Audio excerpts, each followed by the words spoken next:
Sean todos y cada uno de ustedes muy bienvenidos. Me da gusto poder estar aquí compartiendo con todos y cada uno de ustedes la bendita palabra de Dios. Ese es nuestro único deseo, es nuestro único anhelo, compartir con ustedes esta bendita palabra de Dios y que ustedes puedan ser bendecidos, no solo al escuchar, sino que también al meditar aquí, pero también en sus casas, lo que Dios ha hablado a sus mentes y a sus corazones. Amén. El día de hoy quisiera dar inicio a esta enseñanza citando dos versos, uno del Antiguo Testamento y uno del Nuevo Testamento. Quisiera comenzar con el Salmo capítulo 42, verso 1. En donde leemos: como el ciervo brama por las corrientes de las aguas, así clama por ti, oh Dios, el alma mía. Yo quiero decirles que esta es la expresión que nace del corazón de un ser humano como ustedes y como yo. Y dice, o escribe más bien, como el ciervo brama por las corrientes de las aguas de manera desesperada, así clama por ti, oh Dios, el alma mía. Ahora quisiera pedirles que me acompañen a un texto que está en el Nuevo Testamento, en el Evangelio según San Lucas capítulo 6, verso 21, en su primera parte, y dice: bienaventurados los que ahora tenéis ¿qué? Tenéis hambre, porque seréis saciados. Yo quiero decirles que es Jesús el que está hablando, es Jesús el Mesías, Dios hecho hombre. Y es Jesús el que dice a un grupo numeroso de personas: bienaventurados, que quiere decir felicísimos o inmensamente felices, llenos de gozo a más no poder. Bienaventurados, ¿quiénes? Los que ahora tenéis hambre, porque seréis saciados. A manera de introducción, quisiera decirles que hoy vivimos en un mundo donde todo es relativo. Es decir, todas las cosas son vistas por las personas dependiendo de la conveniencia de cada persona, y no desde el punto de vista como Dios lo ve, o cuál es su voluntad al respecto, o qué dice Dios en su palabra sobre ese tema. Un ejemplo de esta manera de pensar relativa es que el fin justifica los medios. Yo estoy seguro que usted, y aún yo lo he dicho alguna vez en nuestra vida, lo hemos dicho alguna vez en nuestra vida, el fin justifica los medios. De modo que si algo te hace feliz, no importa que sea pecado y que ofenda a Dios. Si algo te hace feliz, no importa que ofenda y lastime a otras personas, hazlo. Esa es la manera de pensar en un mundo donde todo ya se ha convertido en un relativo. Además, vivimos en un mundo donde el centro es el ser humano y no Dios. Y al ser el centro de este mundo el ser humano, todo gira alrededor del ser humano. Su bienestar, todo gira alrededor del ser humano, y no solo su bienestar, sino también su comodidad, así como su felicidad y sus deseos, no importando que sean deseos pecaminosos, no importando si con satisfacer esos deseos se ofenda a Dios o se ofenda al prójimo, o se lastime a Dios y se lastime al prójimo. Hoy vivimos en un mundo lleno de personas que están saciadas, es decir, satisfechas. ¿Por qué razón? Porque están llenas. ¿Y de qué están llenas? Están llenas de todos los deleites temporales. Ojo, deleites temporales que este mundo les ofrece, pero a pesar de que están llenas o llenos de estos deleites temporales que el mundo les ofrece, tristemente estas personas están vacías de Dios. Hoy vivimos en un mundo lleno de personas egoístas, y lo digo con respeto, pero es la verdad. Personas egoístas que están saciadas o satisfechas o llenas de orgullo. Están llenas de soberbia. Están llenas de vanidad, están llenas de amor al mundo y las cosas que este mundo les ofrece. Y cuando me refiero a este mundo, no me refiero al universo, ni al planeta Tierra, ni a la naturaleza, sino a este sistema diabólico que el diablo ha creado, en donde no solamente el hombre es el centro, sino que Dios está fuera. Dios está fuera. No hay Dios en ninguno de los pensamientos de estas personas. Un mundo que, por cierto, ni ama a Dios, ni teme a Dios, ni ama su palabra, ni a los cristianos verdaderos. Hoy vivimos en un mundo que está lleno de personas saciadas, llenas de los deleites temporales que ofrece el pecado. Porque no puedo negar que Satanás, a través del pecado, ofrece a las personas un deleite, un placer, pero es temporal, como Dios mismo lo dice en su palabra. Personas que a raíz de todo esto,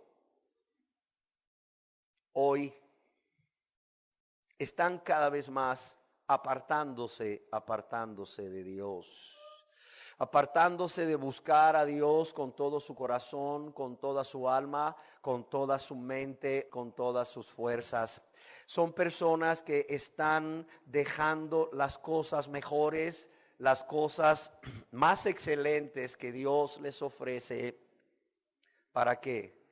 Para saciarse, para llenarse de las algarrobas que este mundo ofrece. Bien nos dice Dios allá en su palabra, en Proverbios 27:7, para los que les gusta anotar, que el hombre saciado menosprecia el panal de miel. El hombre, la persona, el ser humano, hombre o mujer que está saciado de todas estas cosas que acabamos de mencionar, menosprecian el panal de miel, menosprecian lo mejor, lo más excelente que Dios puede ofrecerles. Tristemente vivimos en un mundo donde cada día más personas dejan de creer en el Dios vivo y verdadero, o se refugian en religiones o organizaciones religiosas humanas como el hinduismo, el budismo, o se convierten en musulmanes, o bien deciden formar parte de algún movimiento de la llamada nueva era, o son simplemente personas agnósticas. ¿Qué quiero decir con esto? Son personas que creen firmemente que no podemos conocer a Dios. Con nuestro pensamiento limitado de seres humanos no podemos conocer a Dios. Y si no podemos conocer a Dios, entonces no podemos tener una relación personal como seres humanos, como hijos con Él. Amados y amadas, yo quiero preguntarles a ustedes qué es la Inglaterra de Charles Spurgeon hoy en día, como una prueba de lo que estoy diciendo. O qué es o qué queda del avivamiento que Dios trajo a través de Juan Wesley y el metodismo en Inglaterra. Yo quiero decirles que la respuesta a esta pregunta es que queda muy poco o nada de todo esto. Es más, solo queda apostasía.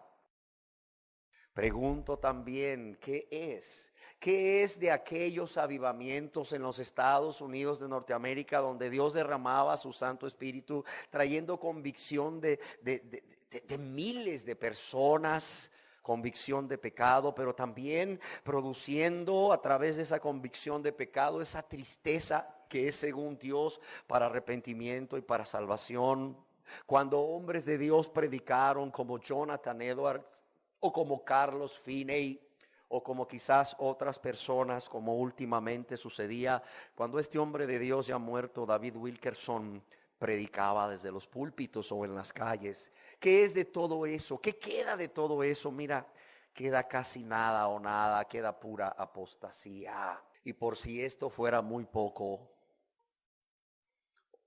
y por si esto ya no fuera triste y doloroso, ahora las iglesias, escribe valientemente David Wilkerson, ahora las iglesias están llenas de adulterios, de divorcios, de rock cristiano, de psicología antibíblica y evangelios de la nueva era.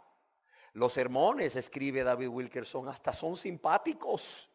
Las anécdotas son bien narradas y las aplicaciones son fáciles y prácticas, y nada de lo que se dice desde los púlpitos ofende jamás a nadie. No resulta difícil entonces llevar consigo el domingo a un cónyuge o a un amigo que no es cristiano, porque no se va a sentir incómodo con la palabra que escuche. Nadie le confrontará acerca del pecado.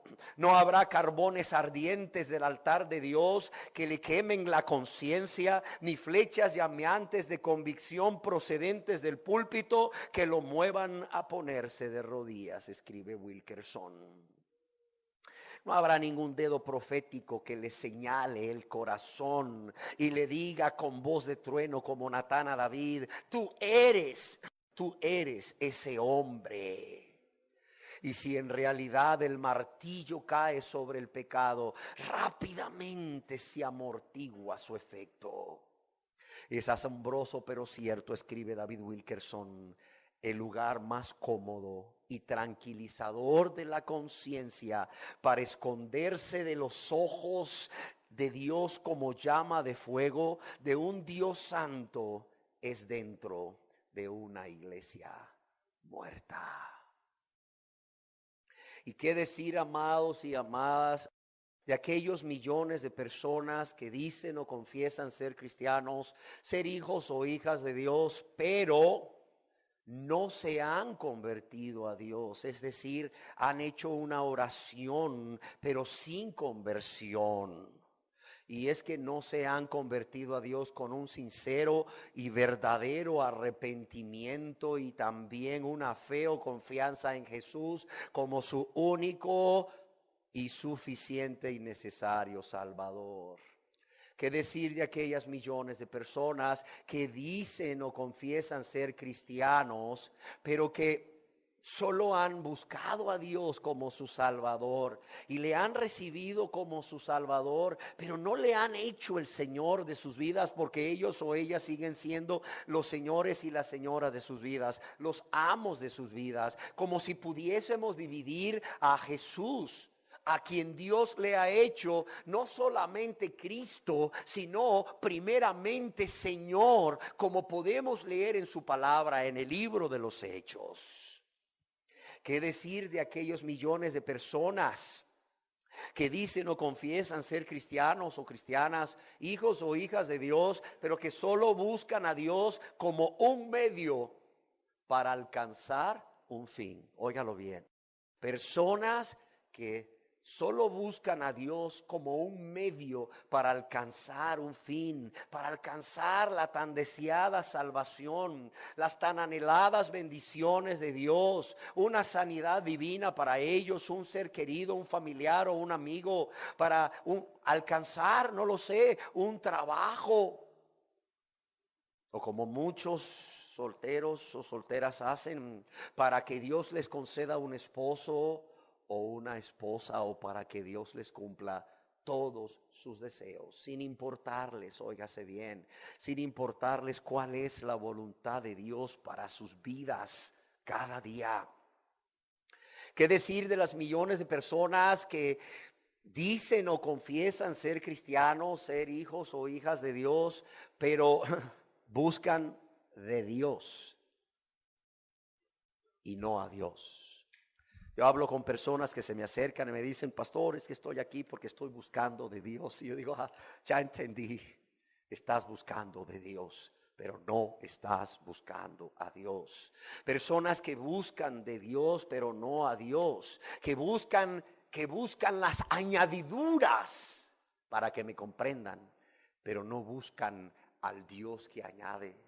Que buscan la salvación de Dios, pero no buscan al Dios que desea que todos los hombres sean salvos. Que buscan las bendiciones de Dios, pero no al Dios de las bendiciones. Que buscan las promesas de Dios cumplidas en su vida, o que Dios cumpla esas promesas que Él ha dado, pero no buscan al Dios de las promesas. Millones de personas que son miembros de una organización religiosa hoy en día, o miembros de una denominación, pero tristemente no tienen una relación personal con Dios. No tienen una relación personal con Dios porque no se han convertido a Dios, porque no son hijos e hijas de Dios.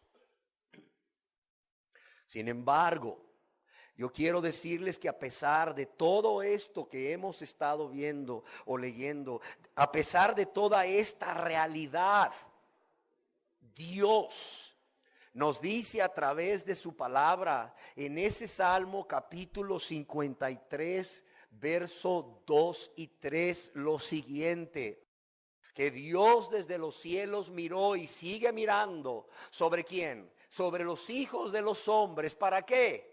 Para ver si había algún entendido que buscara a quién, a Dios. No de Dios, no la salvación de Dios, sino a Dios. No las bendiciones de Dios, sino a Dios. No las promesas que Dios da, sino a quién, a Dios. Y hoy leámoslo de nuevo, sigue siendo una realidad. Así como Dios desde los cielos miró, sigue mirando sobre los hijos de los hombres, sigue mirando sobre este lugar, sigue mirando sobre ustedes en sus casas y en sus trabajos. ¿Para qué? Para ver si hay alguien, algún entendido que busque a Dios. Y es que Dios, en su gran amor y su infinita misericordia, continúa atrayendo al ser humano a Él. ¿Por qué creen que Dios continúa buscando los medios de cómo atraer a cada ser humano, a cada uno de nosotros a Él? ¿Por qué creen? ¿Será porque Dios no es Dios en nosotros? ¿Será porque a Dios le hace falta algo si nosotros no venimos a Él? ¿Será que Dios no puede hacer algo sin nuestra ayuda? Por eso Él necesita que vengamos a Él y continuamente nos está trayendo a venir a Él. ¿Será por eso? No. ¿Saben por qué? Por amor, por su gran amor con que nos ha amado siempre. Desde que Él nos creó en el vientre de nuestra madre, Él nos ha amado siempre por amor. Pero además, porque Él sabe que fuera de Él, óigalo bien, Dios sabe que fuera de Él no hay vida para nosotros. ¿Por qué? Porque Él es la vida para nosotros. Fuera de Él no hay vida para nosotros. Pero no solo eso, Él sabe que fuera de Él no hay gozo para nosotros. No hay paz para nosotros. Pero también separados de Él, nada podemos hacer. Y así vemos en la Biblia, la palabra de Dios, cómo Dios, en su deseo de atraer a todos los seres humanos a Él, a usted y a mí, Él envía primeramente a pregoneros de justicia, predicadores, evangelistas, como le quieras llamar. Personas de Dios entendidas en la palabra de Dios y cuál es la voluntad de Dios para el ser humano. ¿Con qué razón? Para advertir a cada ser humano, para advertirles a ustedes, para advertirme a mí, pero también para instruirnos, para instruirles y para instruirme. ¿Acerca de qué? Acerca de la necesidad que tenemos de Dios y cómo volver a Dios. En la Biblia se nos habla de estos pregoneros de justicia. Se nos habla que Noé era un pregonero de justicia. Se nos habla de los profetas como pregoneros de justicia. Jesús mismo cuando vino, Él vino a enseñarnos lo que nosotros debemos hacer, y aún los habitantes de su época primeramente, y luego nosotros, conforme a la voluntad de Dios. Y luego, después de Jesús, los apóstoles cuyos escritos o enseñanzas han llegado a todos nosotros a través de la Biblia. Pero cuando Dios ve que esto no está funcionando, cuando Dios ve que el enviar pregoneros de justicia a advertirnos y a instruirnos acerca de nuestra necesidad de Dios y cómo volver a Él, no está produciendo ningún efecto en nuestras vidas y seguimos viviendo vidas egoístas, insensibles, vidas de práctica de pecado, rebeldes, entonces Dios en su gran amor permite en nuestras vidas situaciones que son desagradables, que no son desagradables, situaciones que no nos gustan. ¿Por qué? Porque son situaciones que nos producen aflicción, son situaciones que nos producen angustia, son situaciones que nos producen aún desesperación. Y a veces, ¿qué es lo primero que hacemos cuando nos vemos en estas situaciones que nos son desagradables, porque nos producen aflicción, angustia y desesperación? Volvemos el rostro a Dios para presentar una queja a Dios, para decirle: Dios, ¿por qué? ¿Por qué estás permitiendo esto en mi vida? ¿Por qué? En lugar de levantar nuestro rostro a Dios para buscar a Dios y no decirle por qué, sino ¿para qué? ¿Para qué estás permitiendo esto en mi vida? Señor, no me agrada, Señor, me duele, Señor, me genera angustia, me genera aflicción. Pero Señor, yo quiero preguntarte, ¿para qué lo has enviado a mi vida? ¿O para qué has permitido que esto suceda a mi vida? ¿Cuál es el propósito? ¿Cuál es el propósito, verdad, por el cual tú permites que esta circunstancia desagradable me esté sucediendo? Por cuanto Dios es un Dios de amor y un Dios de misericordia. ¿Cuántos lo creen? Si la persona que levanta su rostro a Dios y su mano a Dios de manera airada o con enojo, diciéndole con reclamos, ¿por qué? ¿Por qué? Pudiera oír la voz de Dios. Pudiera oír la voz de Dios, oiría a Dios decirle: porque te amo. Porque te amo, porque no encuentro otra forma de atraerte a mí. Porque no encuentro otra forma de que vengas a mí. Porque no encuentro otra forma de que anheles o desees profundamente estar junto a mí. Porque no tengo otra forma de hacer que tengas hambre de mí. En el libro de Oseas, un profeta menor allá en el Antiguo Testamento, en el libro de Oseas capítulo 5, verso 15, Dios nos dice al respecto: andaré y volveré a mi lugar. Los dejaré, quiere decir, los dejaré. ¿Hasta cuándo? Hasta que reconozcan su pecado y ¿qué? Y busquen mi rostro. Dice Dios: andaré en medio de ellos, ¿verdad? Pero volveré a mi lugar.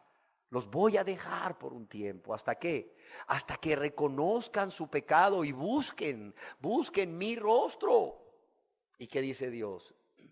En su angustia me buscarán. Mira lo que dice Dios. Mira lo que piensa Dios. Mira lo que cree Dios. En su angustia, ¿qué? Me buscarán. Dios dice: me apartaré de ellos hasta que reconozcan sus ofensas, su pecado y busquen mi rostro. ¿Qué quiere decir eso de buscar su rostro? Quiere decir hasta que se arrepientan y vengan a mí con ese corazón contrito y humillado que yo no menosprecio, y me rueguen, me supliquen misericordia, me rueguen y me supliquen el perdón de sus pecados. Y Dios dice: en su angustia me buscarán. Dios, como nuestro creador, Él sabe que el ser humano es más sensible a buscarle cuando está en qué? En angustias. Yo quiero decirles que el pueblo de Israel en el tiempo de los jueces es un ejemplo de esto. Cuando tú vas al Antiguo Testamento y vas a leer el libro de los jueces, vas a encontrarte que desde el capítulo 2 hasta el capítulo 16 hay una constante, es decir, hay algo en el pueblo de Israel que se repite una y otra vez. ¿Y qué es esa constante? Que los hijos de Israel hicieron lo malo delante de los ojos de Jehová. Qué triste. Que los hijos de Israel hicieron lo malo delante de los ojos de Jehová o de Dios y dejaron a Dios, dice, el Dios de sus padres, y se fueron tras otros dioses. Qué cosa más perversa. Los hijos de Israel hicieron lo malo delante de los ojos de Jehová. ¿Por qué? Porque dejaron a Jehová, el Dios de sus padres, y se fueron tras otros dioses. Pero también podemos ver cómo la ira de Dios se encendió contra ellos. ¿Y qué hacía Dios? Dios enviaba a las naciones que habitaban alrededor de ellos, al cananeo, al gergeseo, al jebuseo, al heveo, al filisteo, a todas estas personas de las naciones que habitaban alrededor de ellos. Y ellos venían y los atacaban. Los oprimían, ¿cómo? Atacándolos y robándoles sus cosechas, robándoles sus animales, y en más de alguna ocasión tomaban a sus hijos o a sus hijas, ¿para qué? Para usarlos como esclavos o como esclavas. Yo quiero decirles que este pueblo de Israel no podía defenderse de sus enemigos, no estaba en capacidad de defenderse de sus enemigos, por tanto venía a ellos gran aflicción y angustia. ¿Y qué creen que hacía este pueblo que hizo lo malo delante de los ojos de Dios y que dejaban a Dios, verdad, al Dios de sus padres, por irse tras otros dioses con D minúscula? ¿Qué creen que hacían estos habitantes de Israel cuando ellos estaban en angustia y aflicción a causa de estos enemigos? ¿Qué creen que hacían? Dice, entonces clamaban a Dios. Exacto. Entonces buscaban a Dios con todo su corazón, con toda su alma, con toda su mente y con todas sus fuerzas. ¿Y qué creen que hacía Dios? ¿Saben qué hacía Dios?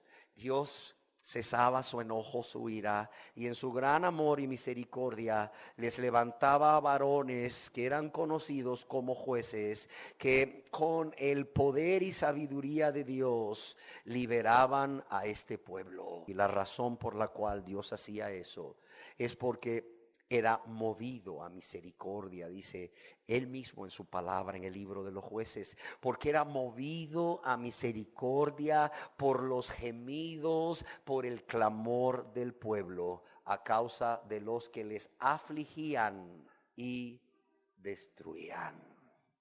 Querida persona que hoy nos visita por primera vez o que asiste regularmente a nuestras asambleas públicas de adoración, ¿se ha preguntado usted alguna vez por qué está usted aquí?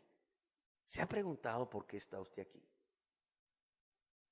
¿Se ha preguntado por qué asiste a cada domingo o la mayoría de los domingos a este lugar? ¿Se ha preguntado, bueno, yo por qué estoy aquí?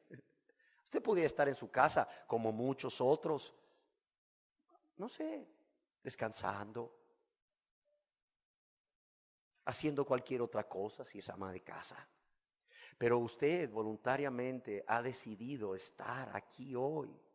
Y espero que cada domingo, si usted viene por primera vez, yo quiero decirle que la razón por la cual usted está aquí hoy es, primero, porque Dios le ha traído. Así de sencillo. Porque Dios puso en usted el querer como el hacer por su buena voluntad. Por eso está usted aquí.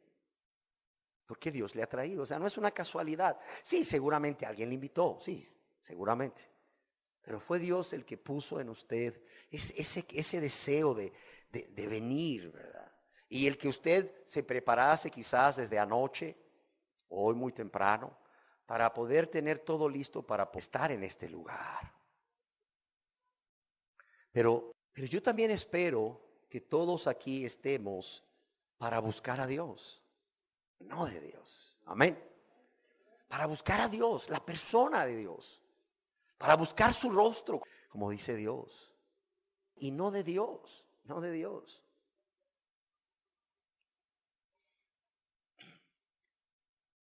Para conocer cada día más de Dios, o cada culto público de adoración, o cada asamblea de adoración, para conocer más a Dios, para que Él se nos revele por medio de su palabra, su Santo Espíritu, y nos revele su carácter, y nos revele más acerca de sus atributos, pero también nos revele más acerca de su voluntad. Pero yo quiero preguntar también a ustedes una pregunta que yo me hice a mí mismo primeramente.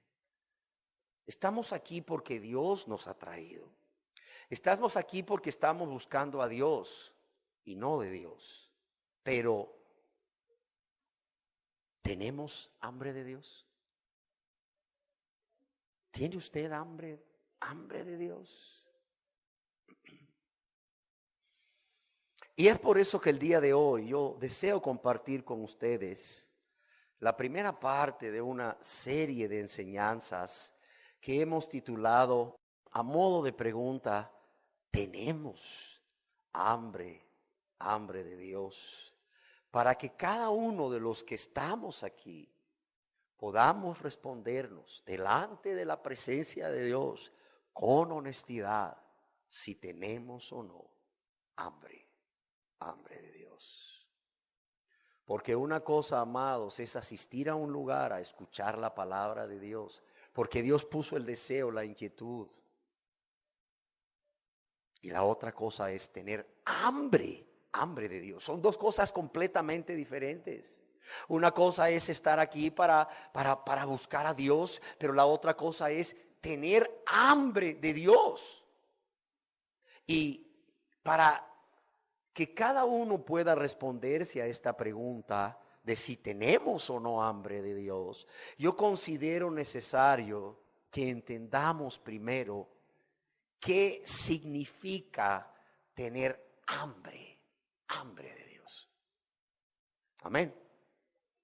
Y para entender qué significa tener hambre de Dios, yo creo que primeramente tenemos que entender qué significa tener hambre. ¿Qué significa tener hambre? A ver, ¿quién me ayuda? Sin pena, esto no es examen, a ver, sin pena. Es más, si tú participas acá, los de acá ni van a saber quién participó. Si tú participas acá, los de allá ni van a saber, no te preocupes. ¿Qué es tener hambre? A ver, ¿qué se te viene a la mente cuando escuchas la palabra tengo hambre o la palabra hambre? ¿Perdón? Deseo de algo. Tener hambre es tener un deseo de algo. ¿Qué más? Necesidad. Es tener una necesidad.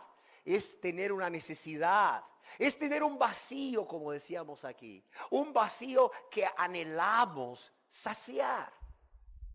Tener hambre es todo eso que ustedes han dicho. Según el diccionario ilustrado Larousse, hambre es un deseo intenso de comer. Hambre es un deseo ardiente de comer. ¿Y qué cosas? Cuando buscamos en la Biblia la palabra hambre y buscamos cuál es la palabra en el griego con que se escribió el Nuevo Testamento para la palabra hambre, encontramos que es peinao, que significa lo mismo que nos dice el diccionario: un deseo intenso de algo, un deseo ardiente de algo. De modo que peinao es tener hambre intensamente, o como decimos, estarse muriendo de hambre. O sea, no es el que va a una reunión ahí que ya cenó previamente porque no sabía si lo que había ahí le iba a gustar o no, y se pegó una buena comida y llega a la reunión y dice: ay, hombre, ¿para qué cené tanto? Está bien rico esto. y viene y pellizca. Ustedes saben lo que es pellizcar, ¿verdad?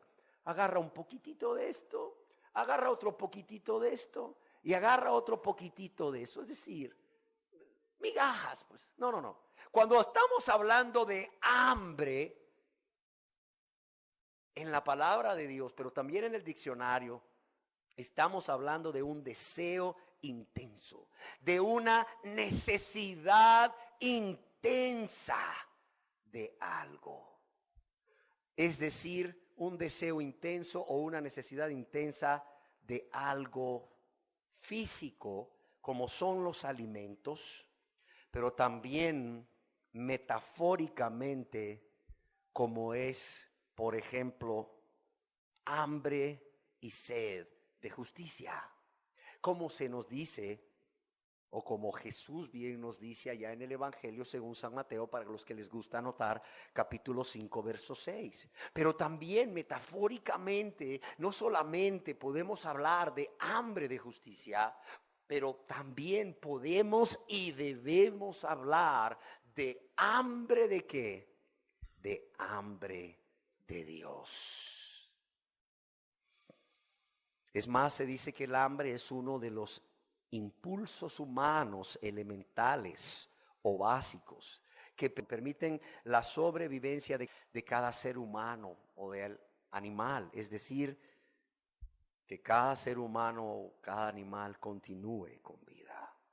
Ok, habiendo entendido que es hambre, ahora veamos qué es hambre de Dios.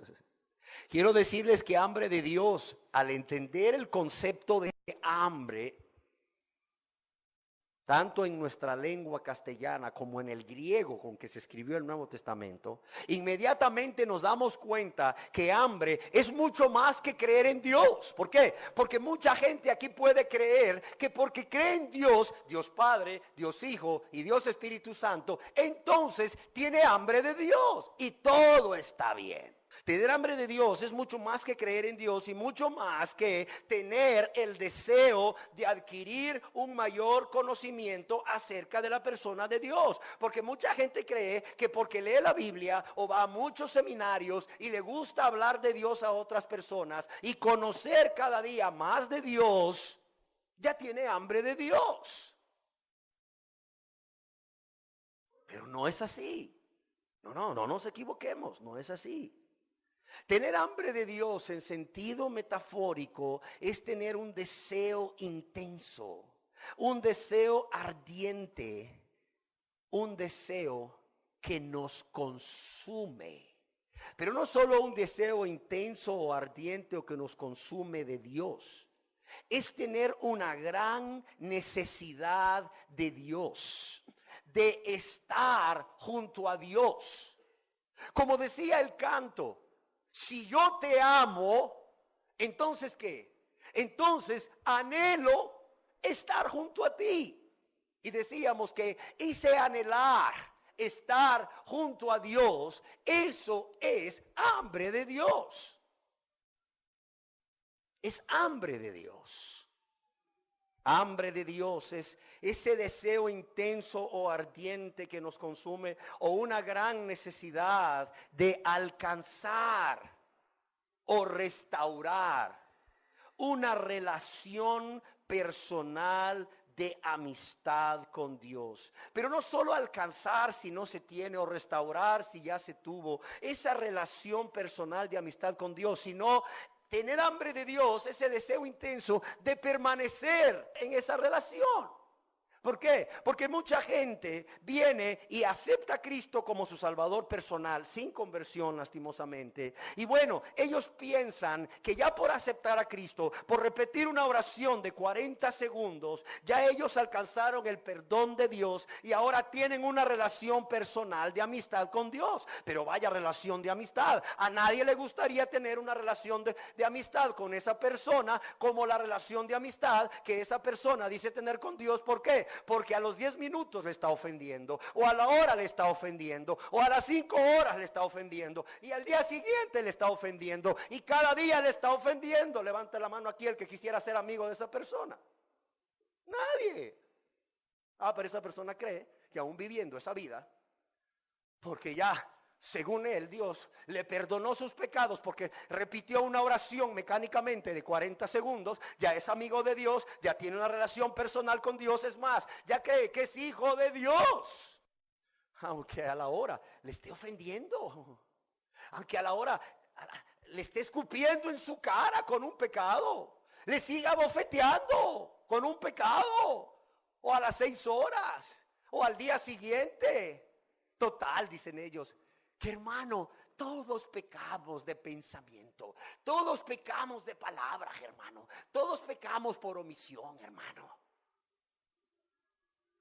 ¿Quién me dice dónde están los que pecan todos los días contra Dios y su prójimo de palabras, de pensamientos y de omisión, y nunca se arrepintieron de eso, renunciando a esa vida egoísta de pecado, y nunca confiaron en Jesús como su Salvador? ¿Dónde están hoy si se murieron? ¿Dónde están? En el infierno. Oiga, pero eso es lo que dicen personas que dicen ser hijos e hijas de Dios y que se mueren en ese estado de egoísmo y de práctica de pecado. A ver, ¿cómo es que ustedes me dicen que esa persona, si se muere en ese estado, se va al infierno, cuando esa persona confesaba ser hijo de Dios, confesaba ser hija de Dios y creía firmemente que eran hijos e hijas de Dios y que si se morían se iban al cielo? A ver, me confunden. ¿Cómo es que ahora ustedes me dicen que se va a ir al infierno porque murió en ese estado de práctica de pecado? Claro, ustedes tienen la razón. Los confundidos no son ustedes ni yo. Los confundidos son los que creen esa mentira del diablo. Que por hacer una oración mecánica, rutinaria, sin convicción de pecado, sin verdadero arrepentimiento y sin una fe bíblica en Jesús como su único y suficiente Salvador, fe bíblica que implica conocimiento, pero también confianza en Jesús, pero también obediencia, fe bíblica que transforma, esa persona sigue siendo un diablo y lo han engañado. Amados y amadas, tener hambre de Dios es tener un deseo intenso, ardiente, que nos consume, o una gran necesidad de alcanzar o restaurar una relación personal de amistad con Dios, pero también permanecer en ella. Y así como alcanzamos esa relación de paz, de amistad con Dios a través del perdón de nuestros pecados, que es por la fe en Cristo Jesús y que es por gracia, así también quiero decirles que la persona que tiene hambre de Dios permanece, óigalo bien, en esa relación personal de amistad, de paz con Dios, también por gracia. Por fe salva, por gracia permanece en esa relación de amistad. Por fe en el Dios que le salvó, permanece en esa relación de amistad con Dios. No es que seas salvo por fe y luego te mantengas en Dios, en Cristo, por obras. No. Es necesario que vivamos una vida que es digna del Evangelio, una vida digna de nuestro llamado, una vida que honre y glorifique a nuestro Salvador, y para eso tenemos que vivir vidas rectas, vidas apartadas del pecado, del mundo y de las cosas de este mundo perverso, pero también una vida donde el yo no gobierne sino Dios, pero eso se logra con la ayuda de Dios. Amén. Entonces, tener hambre de Dios es un deseo intenso, un deseo ardiente y una gran necesidad de alcanzar o restaurar una relación personal de amistad con Dios y permanecer en ella. Pero también es un deseo intenso o ardiente de estar junto a Él, de estar con Él, óigalo bien, con Él, junto a Él, unidos muy estrechamente, muy íntimamente con Dios. Y estar en paz con Dios, en armonía con Dios, a través de su perdón, pero también de su santificación. Porque Dios no solo perdona, amados y amadas, Dios también santifica por la misma fe que es en Cristo Jesús. Yo quiero decirles que este anhelo de estar con Él, este fuerte deseo, intenso deseo de tener esa relación personal de amistad con Él, estar unidos a Él, juntos, se le conoce también como comunión íntima con Dios. Y yo quiero decirles que es un deseo, óigalo bien, es un deseo tan intenso, es un deseo tan intenso que no solo nos consume, sino que también nos lleva a actuar, y eso es muy importante. Luego la gente dice, ay pastor, es que cómo quisiera yo, mire, tener una relación personal con Dios. Cómo quisiera yo, verdad, ya no ser enemigo de Dios, sino amigo de Dios. Cómo quisiera yo ser hijo de Dios o hija de Dios. Bueno, ¿y qué está haciendo al respecto? Oiga pastor, somos hijos de Dios por la fe, ¿verdad? ¿Sí o no? No por obras. Pero yo creo que el Señor demanda no solo que creamos en Él, sino que también que nos arrepintamos, ¿sí o no? A ver, cuando Jesús vino a esta tierra a predicar, oiga bien, cuando Dios se hizo hombre por amor a nosotros y vino a esta tierra a predicar, ahí en el Evangelio, según San Mateo, capítulo 4, para los que les gusta anotar, podemos ver cómo Jesús inicia su ministerio terrenal predicando estas palabras. Y en el Evangelio según San Mateo capítulo 4 verso 17 dice, desde entonces comenzó Jesús a predicar y a decir que crean en mí, solo la fe basta y ya. No, ¿qué dijo Jesús? Arrepentíos, dice. ¿Por qué? Porque el reino de los cielos se ha acercado. Arrepentíos porque el reino de los cielos se ha acercado. Y dice aquí en su palabra, también en el Evangelio según San Mateo, capítulo 4, verso 23, que Jesús recorrió toda Galilea enseñando en las sinagogas de ellos y predicando el Evangelio del reino de Dios. ¿Y cuál es este Evangelio del reino de Dios? Por favor, acompáñenme ahora al Evangelio según San Marcos, capítulo 1. Evangelio según San Marcos capítulo 1, verso 14 y 15 dice, después que Juan fue encarcelado, Jesús vino a Galilea predicando el evangelio del reino de Dios. ¿Y cuál era este evangelio? ¿Cuáles eran estas buenas nuevas del reino de Dios? Predicadas, óigalo bien, de la boca de Dios hecho hombre, Jesús, el Mesías. El tiempo se ha cumplido. El reino de Dios se ha acercado, es decir, lo que tanto ustedes esperaron ya está aquí. Ya estoy aquí, yo soy el Mesías, yo soy el Salvador, ese profeta que Dios levantaría de en medio de ustedes, que Dios se los prometió a través de Moisés. Ese profeta soy yo soy el Rey de gloria y el reino de los cielos en mi persona se ha acercado a ustedes, está accesible. Ahora ustedes pueden entrar en el reino de los cielos porque el Rey ya no está en el cielo, está aquí en medio de ustedes. Qué buenas nuevas, ¿verdad? Para alguien que estaba esperando una muy buena noticia, la mejor noticia de todas. ¿Cuándo va a venir el profeta, el Mesías prometido por Dios a través de Moisés? ¿Cuándo va a venir? Él viene y les dice, no tienen que buscar, no tienen que esperar ya más. Ya llegué, ese soy yo. Qué buenas noticias, ¿verdad? Imagínense que ustedes están en una montaña y les ha mordido una serpiente. Y están en tal estado de gravedad que andan con una persona que no puede movilizarlos. Pero esa persona puede correr al hospital de área más cercano y va y viene con un médico.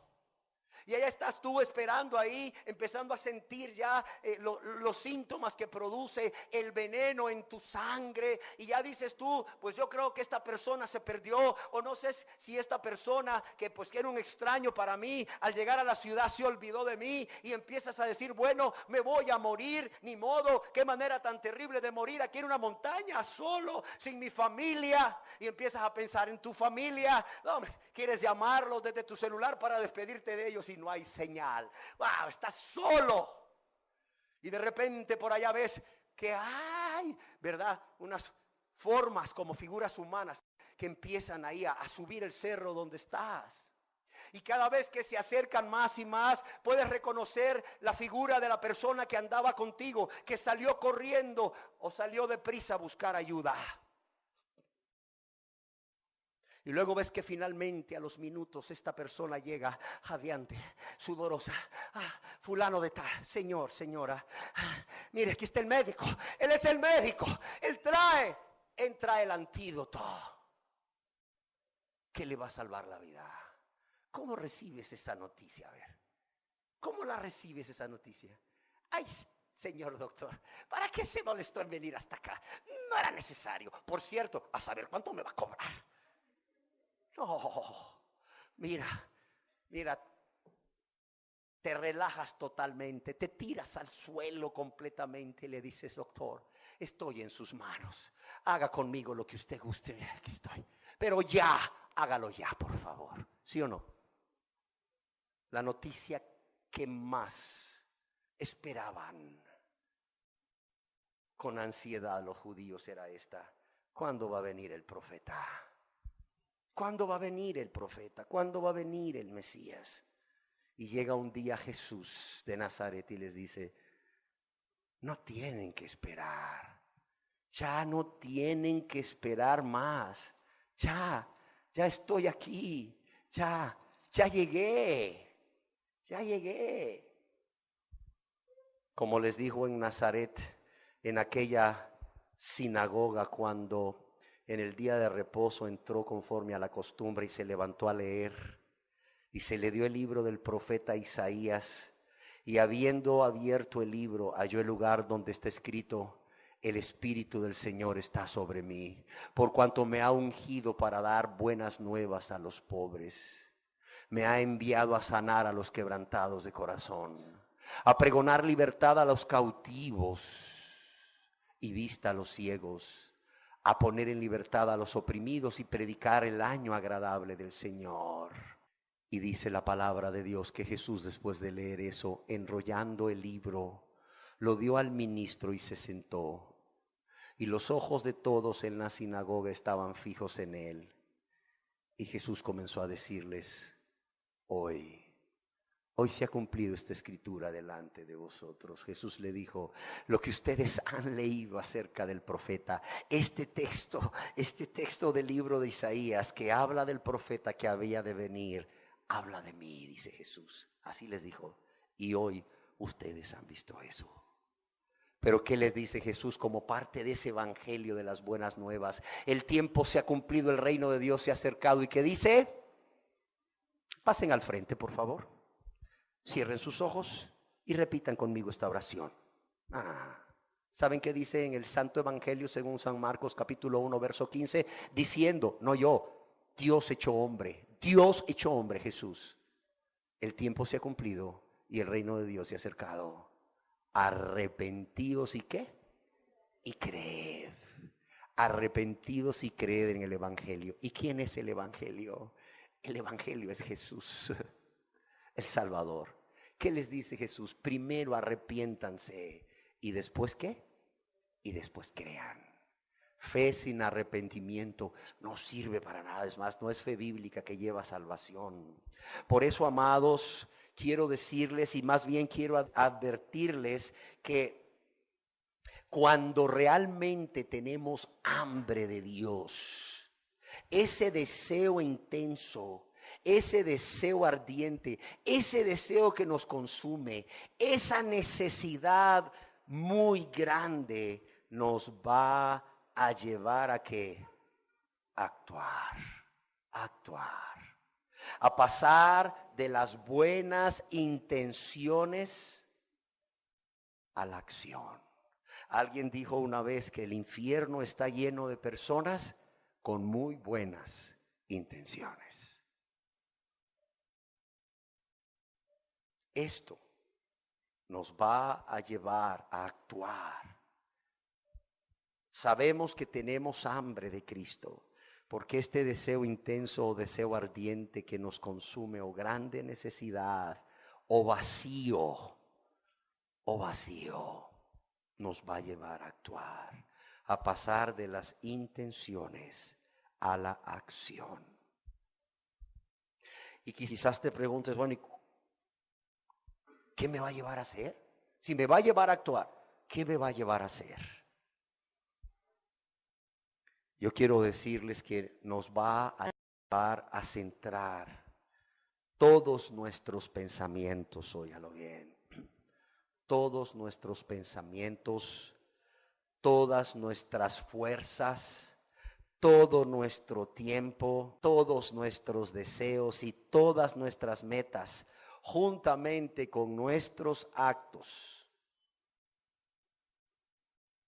en alcanzar ese deseo intenso, ese deseo ardiente de estar junto a Dios, de estar unidos a Dios muy íntimamente, muy estrechamente, en amistad con Él, como sus hijos y sus hijas. Yo conozco a gente que viene y quizás la palabra le conmueve y pues es honesto o es honesta, y al aplicarse la palabra de Dios a su vida dice, wow, yo no tengo ese hambre. Yo no tengo ese hambre. Es más, como dice el predicador, yo soy de los que ni siquiera he llegado a la oración de aceptar a Cristo. Otros dirán, yo hice la oración y estaba confiado en que por haber hecho la oración yo tenía una relación personal con Dios. Pero ahora sé que no hubo en mi vida nunca una convicción de pecado, un sincero arrepentimiento que me llevara a abandonar esa vida egoísta de pecado, sino que he seguido en mi práctica de pecado, así como dice el pastor, dicen ser amigos de Dios, pero lo tratan como enemigo a Dios, sí, lo tratan como enemigo, ofendiéndolo a cada hora, cada día. Y luego las personas dicen, pero yo quiero tener una relación personal con Dios, yo quiero tener hambre de Dios, ok. Y vienen y buscan una cita para con su servidor y platicamos ampliamente, se le despejan sus dudas y luego pasan 3 domingos y no los vuelvo a ver, un mes y no los vuelvo a ver, y luego vuelven a aparecer. Y pastor, ¿cómo está? Ay, pastor, mire, discúlpeme que no pude venir los domingos. No, espérame, si tú ni estás matriculado en un club, ni te debes a este lugar ni a mí. No, para nada, espérame. Es más, ahórrate las disculpas. Tú no tienes un problema conmigo, tú tienes un problema ¿con quién? Con Dios. El Dios que te ve, que por cierto, te ve que cuando me dices, fíjese pastor, que es que se me murió mi abuelita por 4ª vez, ¿verdad? Y luego fíjese que es que, híjole, hermano, Dios dice, Pinocho, te dice Dios, Pinocho, te va a crecer la nariz, mentiroso. Yo veo estas personas que dicen que tienen deseos de volverse a Dios, ¿verdad? De tener una relación íntima con Dios, ¿verdad? Dice, yo quiero tener hambre con Dios o hambre de Dios, y ahí los ves que son tan indiferentes. Mira, les preocupa más la Liga Nacional, cómo van los partidos, cómo va su equipo favorito en la Liga Nacional, perdió, empató, ganó, se acerca al descenso, se acerca al campeonato, no lo sé. Están más preocupados por eso. Híjole, se lesionó fulano de tal, fíjate, le pegaron una patadota y le quebraron la tibia y el peroné, va a estar incapacitado 6 semanas. ¿Qué va a hacer el equipo sin ese hombre? ¡Ah, qué horrible! O renunció el técnico a medio campeonato por razones familiares y era extranjero y se fue del país. ¡Qué tragedia, señores! Y ahí lo ves en su casa, en su trabajo, ¿verdad? Platicando de eso, y ve en el carro y la radio la lleva sintonizada a un programa deportivo y compra el periódico en el 10 y ahí está, ta.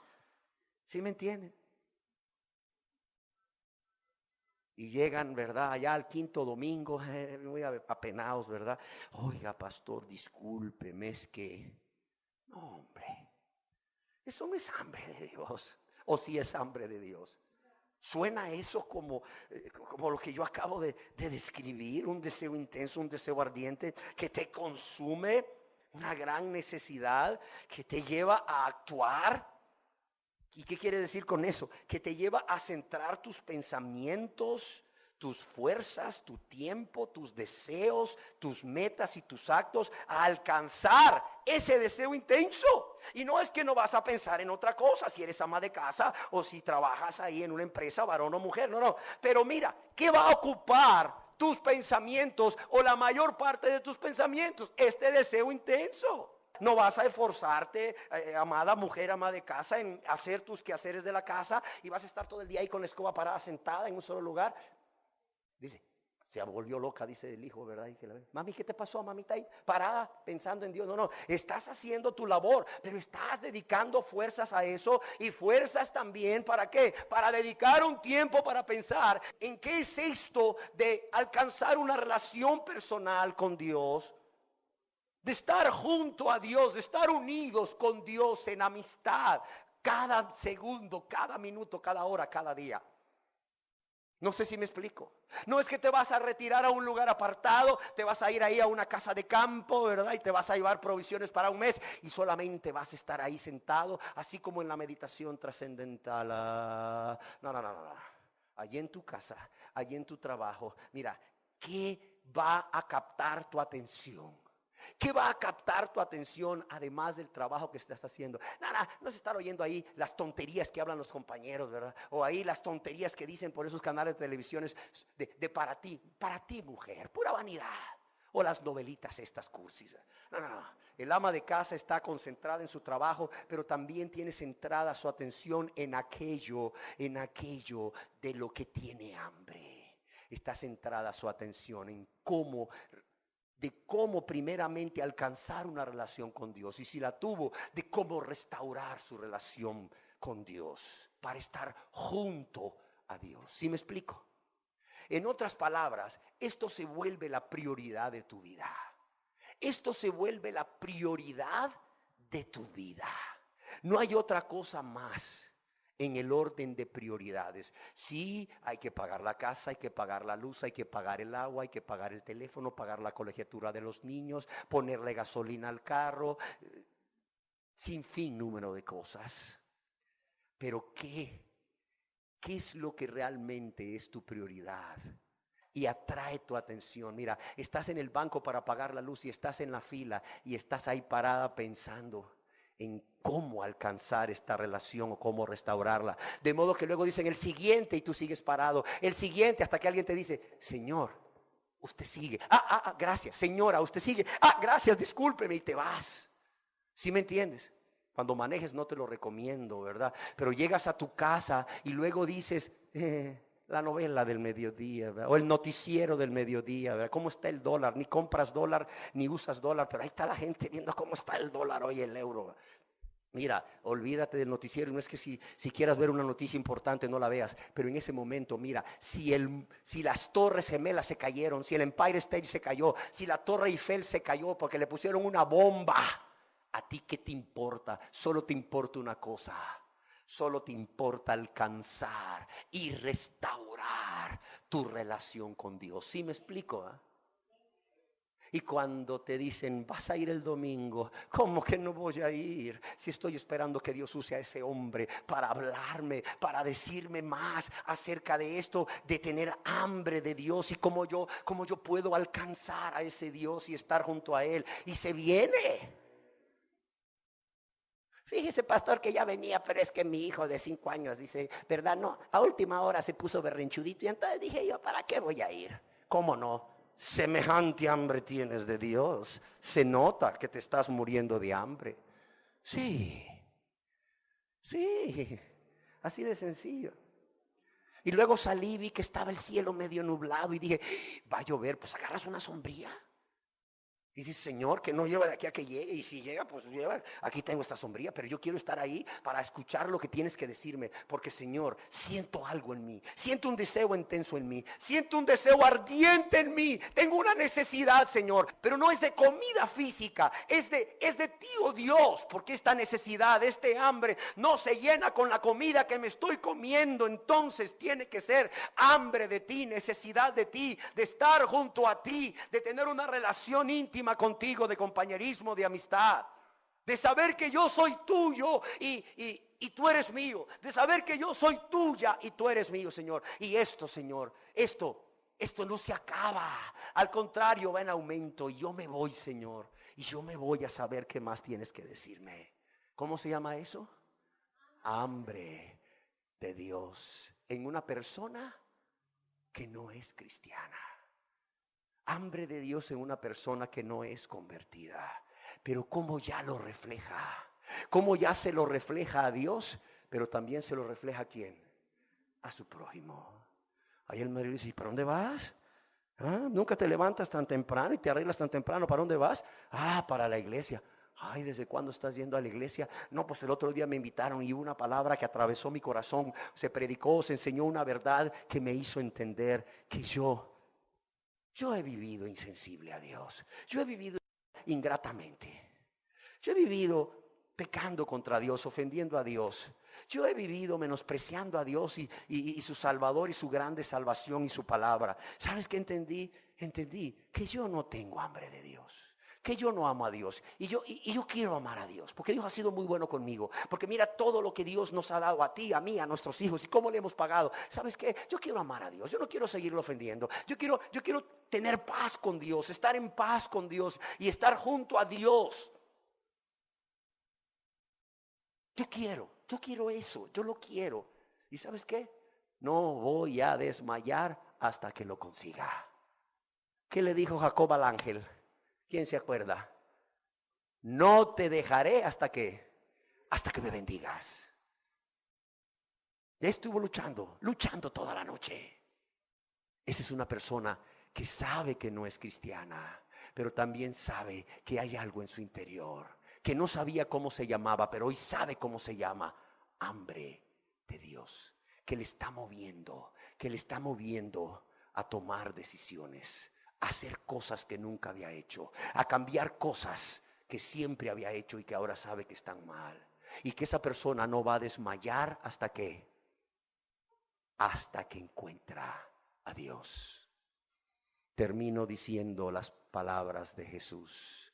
Bienaventurados los que tienen hambre. ¿Por qué? Porque ellos serán ¿qué? Saciados. Saciados, llenos de Dios. ¿Y por quién? Por Dios.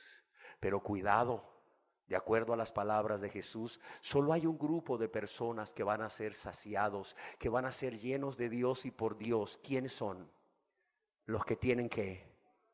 Los que tienen hambre, viniendo cada mes tarde, ¿verdad? Y ahí distraídos, ¿verdad? Distraídos con el celular o platicando con el que está al lado. Esos tienen hambre de Dios, ¿verdad?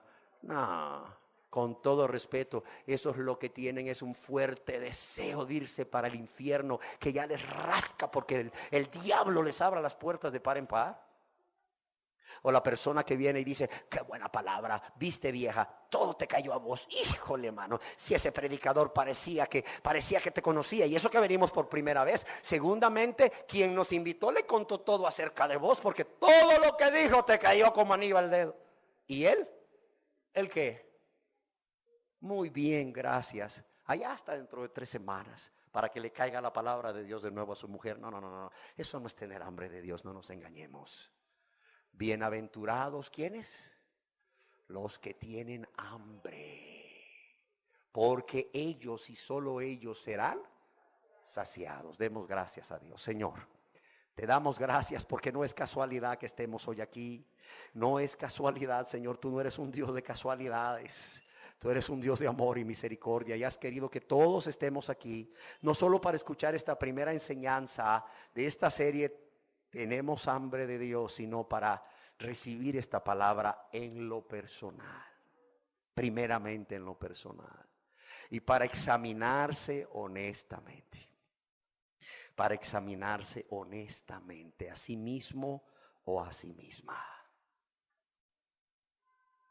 Y yo espero, Señor, que si la conclusión de personas en este lugar es que realmente están aquí porque buscan a Dios, pero no tienen hambre de Dios, tú pongas el querer como el hacer en ellos para que continúen asistiendo, continúes revelándote a ellos y revelando tu verdad a ellos hasta que exista en ellos, hasta que ponga en ellos, hasta que pongas en ellos ese hambre por ti, Señor. Y que eso los lleve a actuar, a poner toda su atención, a centrar toda su atención en una sola cosa, aquello que es su prioridad, su máxima prioridad, buscarte a ti hasta encontrarte, hasta que pueda estar junto a ti. Yo te lo ruego, Padre, en el nombre precioso de tu Hijo amado Jesús. Amén.